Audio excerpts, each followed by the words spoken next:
Hello everyone, Melinda Farrell here at the SCG for the good, the bad and the ridiculous from the second T20 International between Australia and India. It's been a crazy day. I started off at Des Moines Oval watching James Patterson and Michael Neser bowling really well on a moving pitch that was doing plenty to Ajinkya Rahane and Cheteshwar Pujara blocking, scoring, at quite calm and patient rate. And then to come to this, I mean, that is both good and ridiculous, I think, because it was such a different tempo to the day. I'm so grateful to you for sending in your nominations for the good, the bad and the ridiculous, and there was plenty in this match to enjoy. So here are some of your nominations. I've had to call them down as usual. Now, KO Cricket 528 Kartik O has suggested good. Natarajan going for only 20 runs and picking up 2 wickets. Well, Natarajan has kind of been, I think, the find of this series in many ways, or even in the white ball games for India. He seems to have improved almost in each game that he's played and gained in confidence. I think he's a really exciting player for India, and the way he's slipped into this side, the way he's bowled, has been absolutely brilliant. And when you think that Jasprit Bumrah wasn't playing in this game, and you think of what they could be like if they're bowling at their best together for India, it's quite a decent fast bowling attack that they're building there for this format in particular. With the T20 World Cup, remember, just less than a year away now and being held in India at home for these guys. So that is definitely something good if you're an India fan, just seeing the way he's come in and looks like he's just, been in that team for a lot longer than he has. So very exciting find for India. Definitely a really, really good nomination for good, I guess you could say. So that's one that's very, very high up there. We also had at Unbroken Warmth nominating Natarajan's bowling for good. So lots of those ones coming in. Very, very strong contender for good, I would have to say. Now at Cricket Broken has suggested good Matthew Wade, the opener, the catch-off Kohli, and the best of all commentary behind the stumps, not as quick as Dhoni. He wasn't quite as quick as Dhoni, maybe didn't get the timing right, but that was really close. For Matthew Wade, well, he made the most of it coming in as captain and opening as well. The rate at which he scored was absolutely terrific and gave Australia such a strong start. They've still got that bit of a problem there, haven't they, when you look at Darcy Short and the fact that it didn't go well for him today.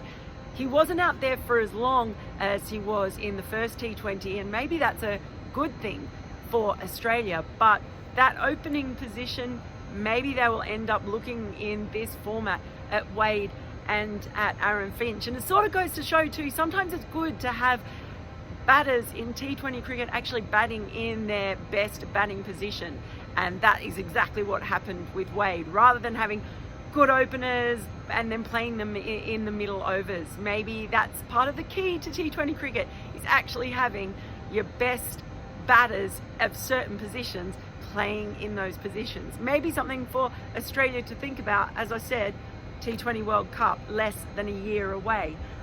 Now Nicholas Phillips, who is at Seeker O Serenity, suggests bad Kohli's catching. He really has been out of sorts with fielding. I know there was some of that in the IPL as well, but he's had some pretty big fielding errors in pretty much every game he's played so far. He's not the only one. India's fielding generally has been a concern. It hasn't cost them in this particular T20 series, but to see those sorts of misfields, you'll be hoping that we don't see that in the series that follows this, which is of course the Test series. So Kohli is not alone there. That's something that goes across the board in India and something that they'll want to be sorting out pretty quickly. Of course, Kohli was in there a bit today, and Diddley Squat has kind of summed up. We had an awful lot of nominations, of course, for what was good, bad and ridiculous in that crazy run out of Matthew Wade. So at Diddley Squat 20 suggests good Kohli's recovery after dropping Wade to see the run out. Bad, Kohli dropping Wade. And ridiculous, Wade leaving himself stranded, thinking he had been caught, thus getting himself run out. I mean, that whole sequence of play was brilliant. It was enough, I think, to make village cricketers out there the world over just feel so much better about themselves.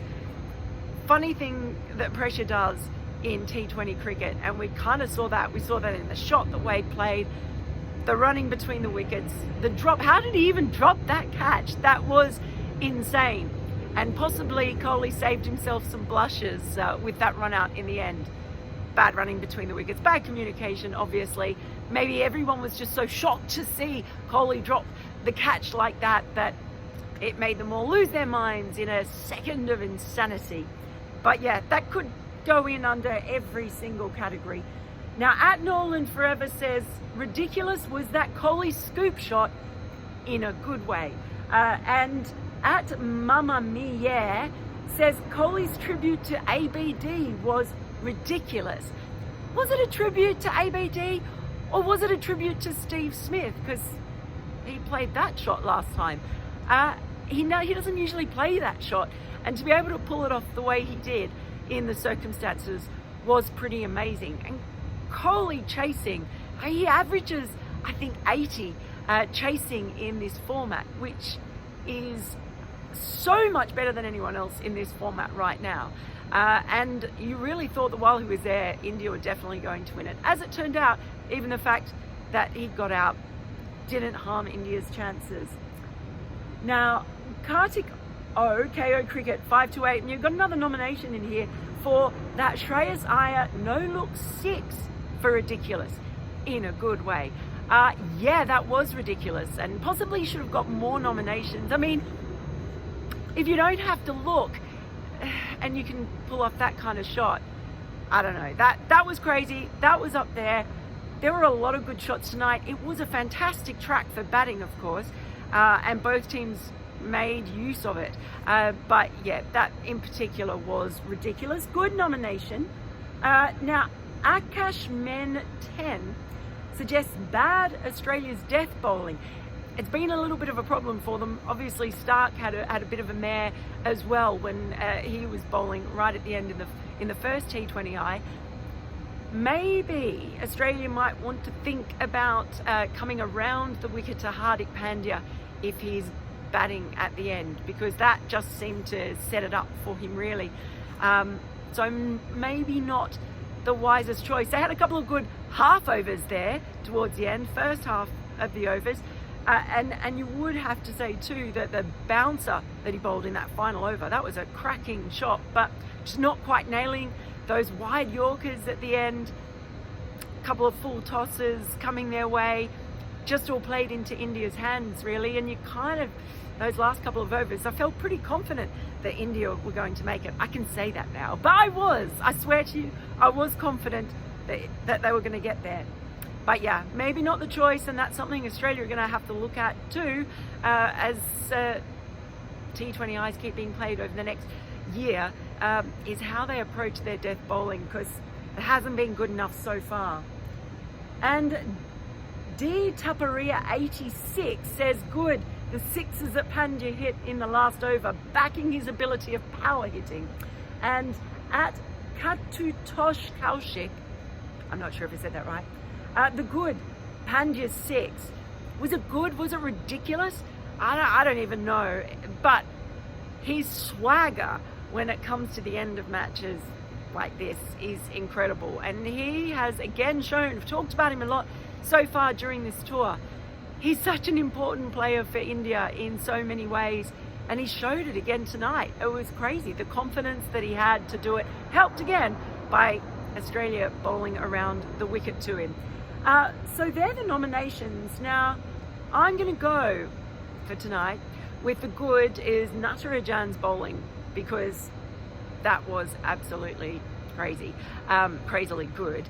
And the bad, I am going for Australia's death bowling in the end, because it's just hasn't been good enough in the two matches so far, but it wasn't good enough tonight.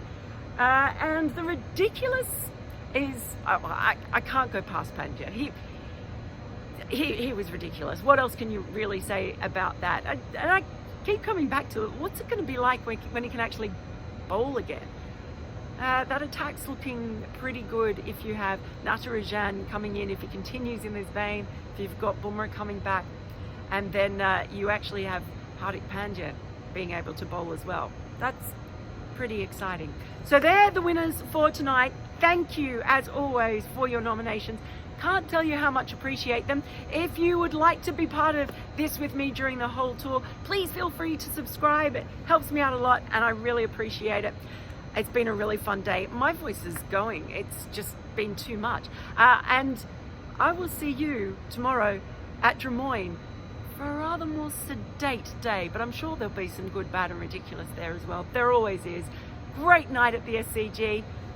See you at Des Moines Oval.